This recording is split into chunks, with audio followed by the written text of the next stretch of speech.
One of these is going to be my next favorite freestyle frame, and I hope that one of them is going to be yours too. Because freestyle frames have gotten too freaking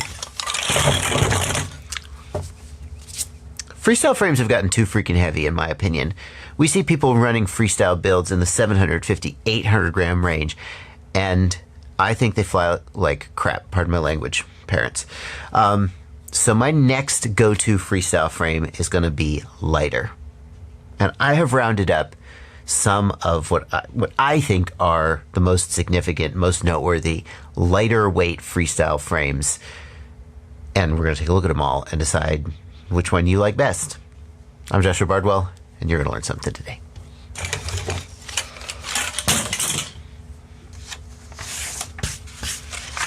And I think we gotta start this off with the FPVCycle Glide.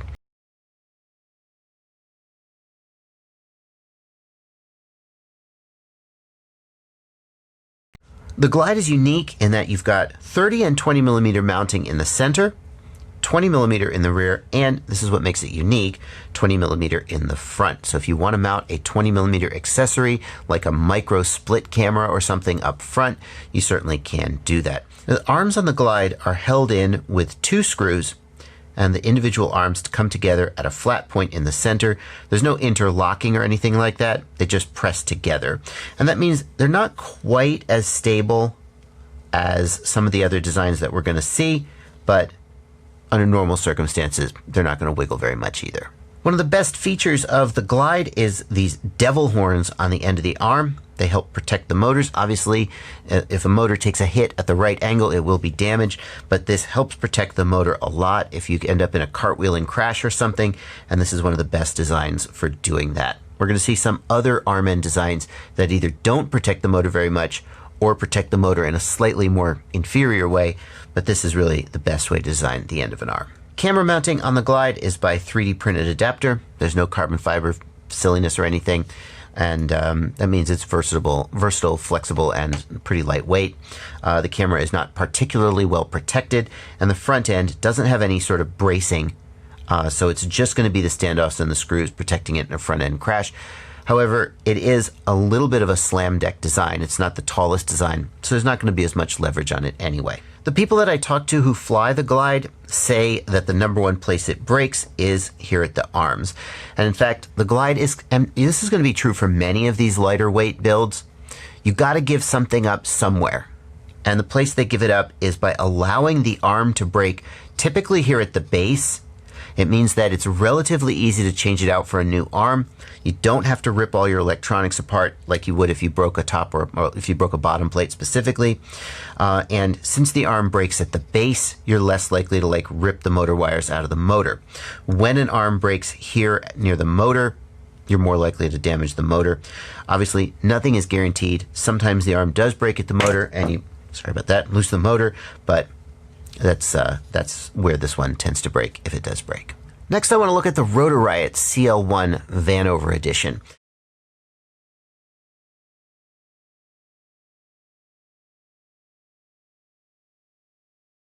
One of the things we're going to see is that it is a much simpler design overall than some of the other frames that we're going to look at. There is no split deck design. It is a bottom plate, a top plate, some standoffs, and some arms, and we'll take a look in a second at how the arms come together. There's mounting for a 30 millimeter and a 20 millimeter stack in the center and a 20 millimeter stack in the rear. There is no mounting for anything up front, although obviously you could get some double-sided tape and stick something up here if you wanted to, but there's no mounting holes.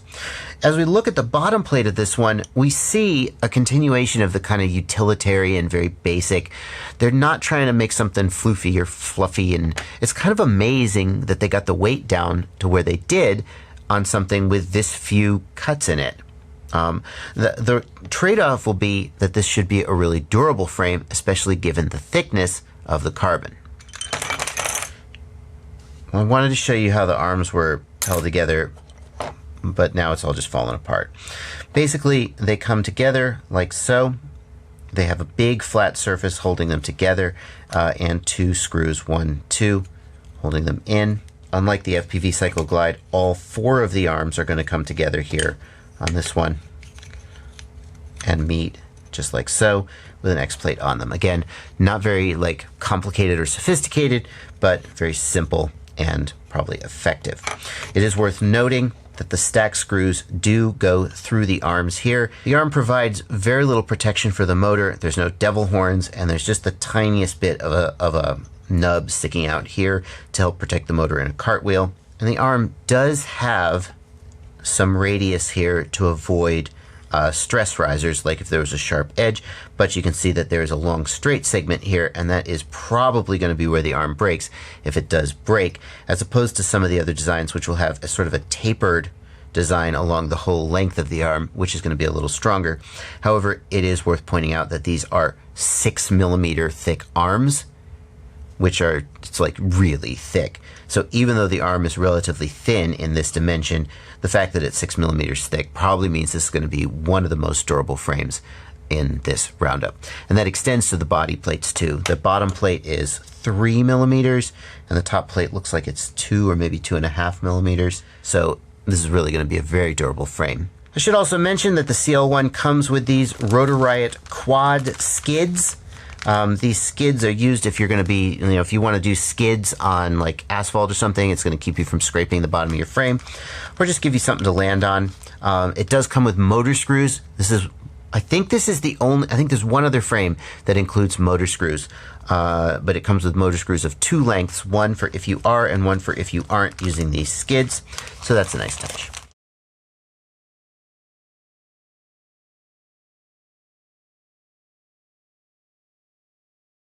The GEPRC Mark IV, clearly, whoever designed this thing was not afraid to make cuts with their CNC machine. This thing is all kinds of crazy shapes, lots of relief cuts to make it lighter. In fact, it comes in at a weight of just 100 grams. Compared to the CL1 Vanover, 112 grams. And considering this is a much larger frame overall, the fact that it's so much lighter really speaks to the design. Now, you would certainly think that then it must compromise on durability, and it's gotta, right? Like, the CL1 is just a chunk. But the people I've talked to, and I did some research, because obviously, as you can see, I flew the Mark IV ready to fly, but I don't have like 100 hours on any of these frames. So I did some research, asking people who'd owned them what their experience was like. And in general, people don't have complaints about the durability of this frame. It managed to be lightweight while still keeping strength in the parts where it needs to be. The GEPRC Mark IV has 30 and 20 millimeter mounting holes in the center, and it is one of the only frames to also have 30 and 20 millimeter mounting holes in the rear.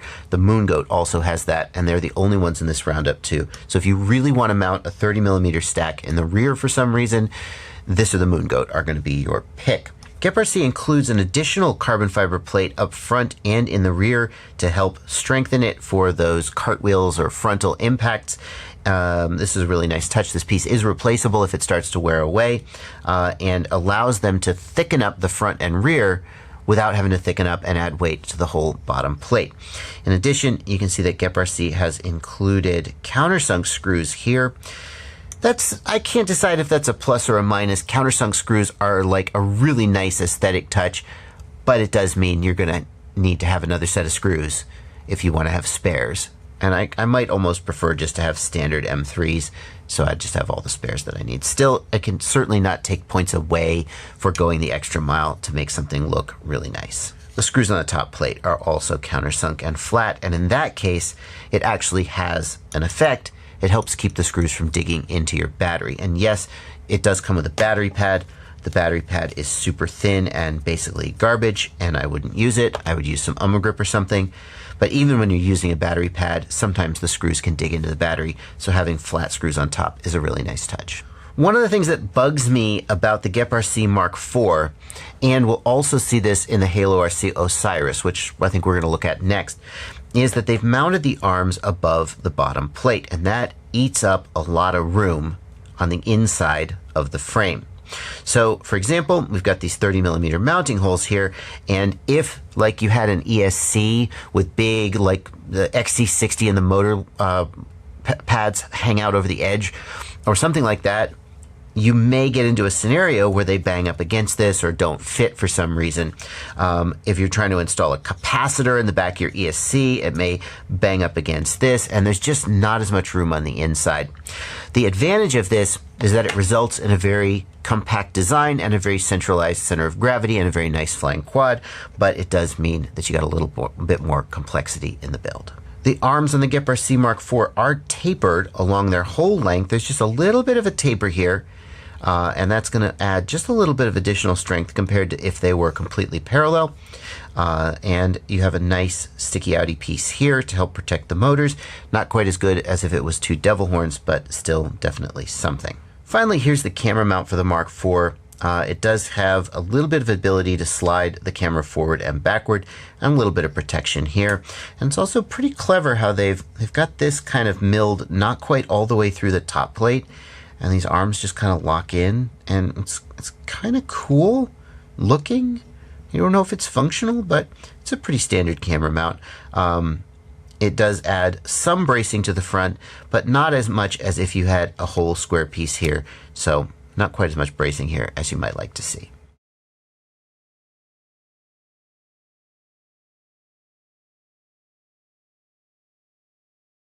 This is the HaloRC Osiris, and it stands out for two reasons. Number one, it's the lightest in the roundup at 92 grams. And being that light, it certainly raises the question of how the durability stands up. But as you can see, I have built this and I have flown it for several months now. I've actually been flying this and I haven't had any problems with durability. Again, I always say this, I mostly fly over grass fields and trees. I am not smashing into concrete on the daily, but it's held up to my level of abuse anyway, and that's what I'm most concerned with. The other thing that makes this stand out is it is sold by halorc.co.uk. Yes, if you are trying to order from Europe or the United Kingdom, this ships from, and if you're trying to order from the USA, this may not be the frame for you because you're going to have to pay extra in shipping, but that is certainly something that makes it stand out. Now, being one of the lightest frames in the roundup, you're going to see that it has the thinnest top plate, bottom plate, and thinner arms. But it does have some clever design elements that make it not too flexy. I didn't have any trouble with vibrations or anything like that, like you might suspect with a thinner frame. It's a little bit difficult to see, but it does have mounting holes for both 30 and 20 millimeter stacks. However, as you can see here, once you assemble the frame, those screws are not accessible anymore. So you can change an arm without taking the stack apart, but if a stack screw got loose or something, you'd have to take this whole plate off in order to tighten up the screw. The arms of the Osiris do have the devil horn style of mounting that provides the maximum amount of motor protection. The arms come together in the center and are held in by one screw, and then this screw goes in between the two arms. So this is my least favorite style of arm mounting, and it can be effective, but it means that if the tolerances on the machining are even a little bit off, the arms will not squeeze together against that central screw and they'll get some wiggle. It's really hard to do this right. To be fair, I haven't had any, well, there's a little, no, I take it back. There's a little bit of wiggle there. I was trying to be generous. Nope, there's wiggle there. And yeah, the screws are tight. And yeah, if I cranked them down tight again, it probably wouldn't wiggle, but this is just, in my opinion, an inherent characteristic of this exact style of mounting. The Moongoat has actually taken a slightly different approach to this, which we'll see in just a second.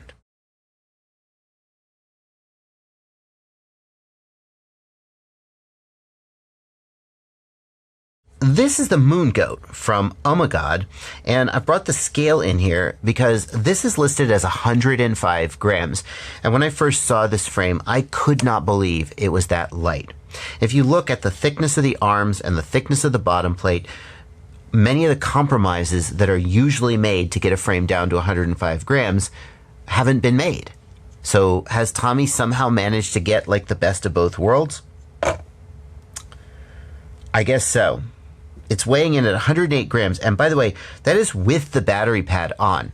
Many of these other frames will say, oh, we're 105 grams, but then you're going to put a 5-gram battery or a 10-gram battery pad on there, and it's going to get heavier. It's 108 grams with the battery pad on. I'm really impressed with the design of this frame. So it does have 20 and 30 millimeter mounting here in the center and in the rear. However, you can see that these are not mounting holes, but they're mounting slits. And a few people I've talked to have had problems keeping their stack screws tight. And then when the stack screws loosen up a little bit, the whole flight controller kind of slides around. I don't know. As you can see, I haven't built this out, so I can't speak to that myself, but it definitely is something worth taking note of. Now, the design of the arms is very similar to the GEPRC Mark IV in that you have individual arms that come together in the center, and there's one screw on the outside and a second central screw that goes in between the arms. And the advantage of that, of course, is that if you just remove this one screw and just slightly loosen this screw, the arm slides out and you can do a single screw arm change. But as I said, the problem you get into is that if the milling is not really perfectly precise, then you get flex in the arms. And the way that Ummagawd has dealt with that is to use a custom screw here, which is this great big shoulder screw instead of a standard M3 screw. And there's just zero flex in these, just zero flex in these arms, no matter how hard zero. Whatever he's done it right. This is one of the only frames, if not the only frame in this roundup, to have vertical front camera plates that gives you the ability to adjust the up tilt as much as you want, and it means that pretty much no matter how you install your camera, you're going to have a fair amount of protection here, protecting the camera lens from getting whacked. There is a single hole here for mounting, but you've got these holes above here to help you hold the angle if you prefer, or if you've got a two-hole style of camera. There isn't really any flexibility to move the camera front and back. So if you've got a short camera and for some reason you're seeing these front plates in the camera, there's not going to be a lot you can do about that. I really like the way that this front plate butts up against the arm here. This is a really nice touch that means that there's just all this extra reinforcement here, whereas a lot of times you'd see someone design a frame like this and they would simply have these two little tabs and that would be it. And then in a front impact, there's nothing but this tab taking the stress. In a front impact here, you're going to be pressing up against that whole section of arm, and it's just going to have a lot of strength, at least on the bottom. In the top, there's just the two little tabs, but still better this way. One of the ways that Tommy did save weight is by cutting the battery pad into these little strips. The idea is that you probably get just as much grip, as much grip as you need, but then you have some weight saving here where there's no battery pad. The battery pad comes from Ummagawd. It comes with the frame, and it is die cut, so you have to peel these pieces out and you have to stick them down. And I made a mistake. Don't make the same mistake I did. You have to rinse these out with water to get the carbon dust from the milling out. And if you don't do that, then these pieces won't stick and they'll fall out like mine did. This is clever. It was kind of a pain in the butt to have to pull all the pieces out and stick them down.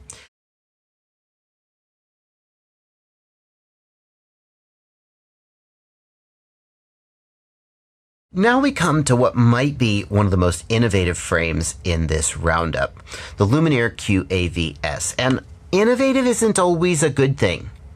Sometimes people try new things and they're a bad idea and you shouldn't have done it. And I kind of wondered about that when I first saw this split top deck design. So there is a split here, and these two screws go into standoffs that go to the front piece, and this single screw goes into a central standoff that goes to the rear piece. And the advantage of this is that if you need to maintain the quad, but you have a GoPro mount up in the front, you don't have to take the GoPro mount off, and you don't have to take the front camera section apart in order to just take this top plate off and do your maintenance. But the downside, of course, is there's a great big freaking hole in your top plate. And I just want to show you. You can totally see that with the strength of my hands, I can flex the bottom plate and bend that. And one of the advantages of the traditional design is that the front plate, the top plate and the bottom plate make a kind of a truss situation where they stiffen and strengthen the whole thing.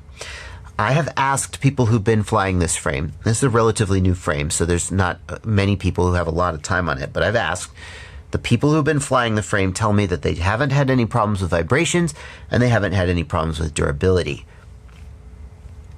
And I'm going to believe them. But I would personally probably prefer to have a solid top plate version of this. But maybe I'm wrong about that, and this is a new great idea, and I'm just skeptical because I'm a curmudgeon. The QAV-S is a split deck design, so we've got this back plate here that goes on top of the arms, and we've got this front plate here that goes on bottom of the arms. There is no separate X plate or anything. If you did need to take this off, you'd be pulling out quite a lot of screws.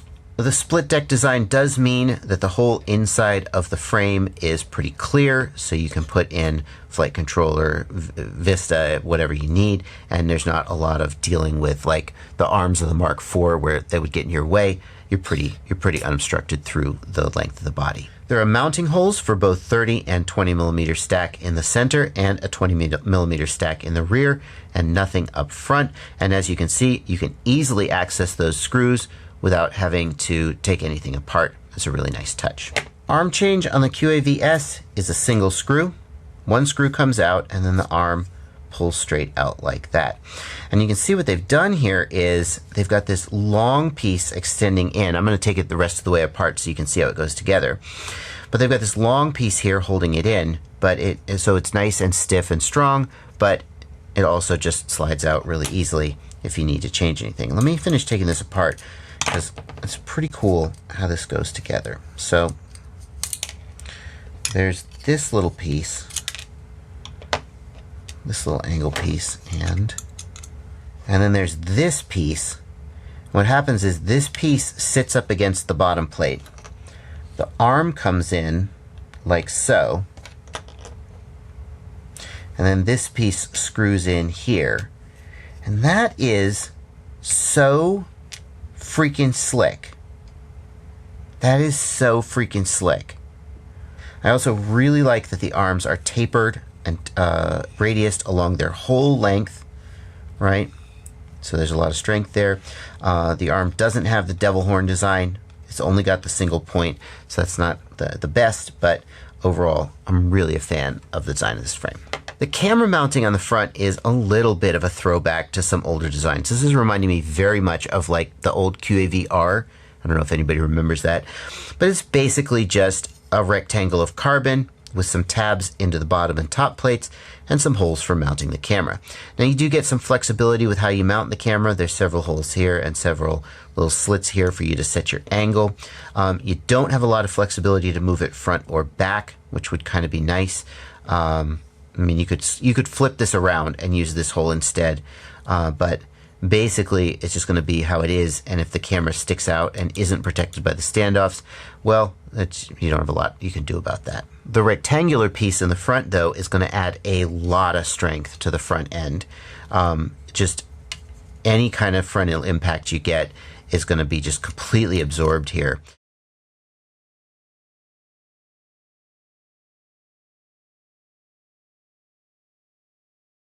And that brings us to the last frame in this roundup, and this is one of the lightest frames in the roundup and also one of the least expensive. This is the TBS Source One, and this is actually an open source frame design created by TBS in partnership with the community, and then basically they release the design and TBS cuts it and sells it, but you could just download the files if you have a CNC machine and cut this exact frame at home. They make all this stuff available. So if you're interested in supporting a community project, this is the one to look at. As a really budget inexpensive frame, there are not many of those premium touches that make frames like the GEPRC Mark IV and the Diatone F5 stand out. For example, the standoffs are like, what year is it? 2017. These are super plain metal standoffs. They're like 30 millimeters long. Like, this is, in some ways, it looks very much like a frame from 2 years ago. There's nothing wrong with that. It's freaking $26. So shut up. But it definitely does stand out that this is more of a budget frame. It's $26 and they included 4 spare arms. There's 4 extra arms, which is a good thing because the arms are pretty freaking thin. In fact, the decision was made to make these, I believe these are 4mm arms. Yeah, they're 4mm arms. And that decision was a little bit controversial to some of the people in the Source One community. You can see they are not super thick, and they are not super thick. And yeah, they're going to break. There's just no question they're going to break. The Source One has mounting holes for both a 30 and a 20mm stack. However, and this is going to be a deal breaker for some people, the mounting holes go through the arms and into the stack. So the arm mounting screws are also the stack screws. And that means that if you need to change an arm, you're going to be pulling out a stack screw. That's super annoying, especially if you use the big, super long, like 30mm stack screws, as opposed to having a short stack screw go into a nylon standoff. Yeah, I hate frames where the arm screws are also the stack screws. They're such a hassle to live with. That's just my personal opinion. Like the QAV-S, the TBS Source One uses its camera plates to brace the front end and provide additional strength. There is a little bit of flexibility in the camera mounting. You could kind of work it into one of these holes or this hole, not this one, or this hole, but there's not a super amount of flexibility to move the camera forward or back. I keep complaining about that. You could always just 3D print something and throw these camera plates out, but then you'd be giving up a little bit of the rigidity that the camera plates provide. And that rigidity is definitely going to be needed because of these super long and tall standoffs. Tall standoffs like this mean that it is really easy for a beginner to have plenty of room to do their first build, but it does mean that there is a lot more stress in a frontal impact because there's just a lot more leverage. It certainly would be really easy to throw out these camera plates, get a couple of 3D printed camera mounts, and then buy a set of shorter standoffs and make a slam deck version of this. You would even save a little bit of weight. Might not be a bad idea. The top plate is relatively unremarkable. I am suspicious about how you would mount a GoPro. The battery pad that comes with it extends up here. I assume that if you mount a GoPro, you would use 1, 2, 3, 4, and the GoPro mount would interfere with the battery pad, and you'd probably have to cut the battery pad away or something. I'm sure that surely they've solved this problem in the great open source community, but it does stand out to me as a potential issue. It does have slits for the battery straps. I don't usually use these slits. I prefer to just run the battery pad all the way around. I find that these slits kind of get in the way. Also, if you have a thick battery, then the slits are not going to be wide enough for the battery, so I probably wouldn't use those. There's another set of slits in the back. If you do like those battery slits, then there's one both in the front and the back, and that is a nice touch. And the arms on the CL1 do have the good kind of motor protection, so that's nice as well. So that brings us to the end of the video, and the question, which one am I going to be using when I update my perfect freestyle build? Yeah, I'm going to be updating my perfect JB freestyle build to reflect my new priorities. And I think what we should do is we should start by getting rid of some of the ones that I definitely won't be using. And the first one I'm going to get rid of is the CL1. I haven't actually put it back together since I disassembled it. This is a pretty solid frame, but it's like super chonky and not really very refined. Like the fact that the arms, the stack screws go through the arms, and and just basically aesthetically, it doesn't jump out at me as like, ooh, I love this. And for like my perfect freestyle build, I really want that. This is a really solid frame at a really good price, but it's not going to be the one that I settle on. HaloRC Osiris. This isn't going to be it. I actually really like this frame, but it comes in at like 100 grams. It's super light. And I've flown it for a while. Why am I still suspicious of the durability? It's super light. I don't 100% trust the durability. It's pretty tricky to build. It doesn't have a lot of room, and it's only sold out of the UK. So if I want spares, I have to get it shipped from the UK, and that's kind of annoying. People who live in Europe and are annoyed about always having to order from the US, I feel your pain. TBS Source One V4. If you're looking for just the absolute least expensive one that is worth having, either get the Source One V4 or get the Source One V3, which is a little bit heavier but way more durable. The Source One V3 is still available. It's like 25 bucks. You just can't do better for 25 bucks. But I won't be going with it because I want something a little more refined, and I feel like there's just too many little things about it that I don't like. I really want to like the GEPRC Mark IV, but I just find the way that the arms are inside the frame, I built one of these, I repaired one of these, and it was a little annoying, and I just kind of didn't like it. In addition, it's a little bit long, and I feel like I'm not 100% a fan of the geometry. And the way the arms come together, I think we can do better. This is a really good frame, and a whole lot of people fly it and love it, and I really like what GEPRC is trying to do with it, but I think it's just not going to be the one for me. So that leaves the Lumenier QAV-S, the FPVCycle Glide, the Moongoat, and the Diatone F5 as contenders. And I'm gonna leave you hanging and wait for me to actually put out the build video to see which one I've settled on. But no matter which one I settle on, doesn't matter, because all of these are really good frames for the right person, depending on your priorities, whether it's aesthetics, price, or weight or durability. There's links in the video description to all of them if you want to pick one up. Please go ahead and click one of those links. They're affiliate links.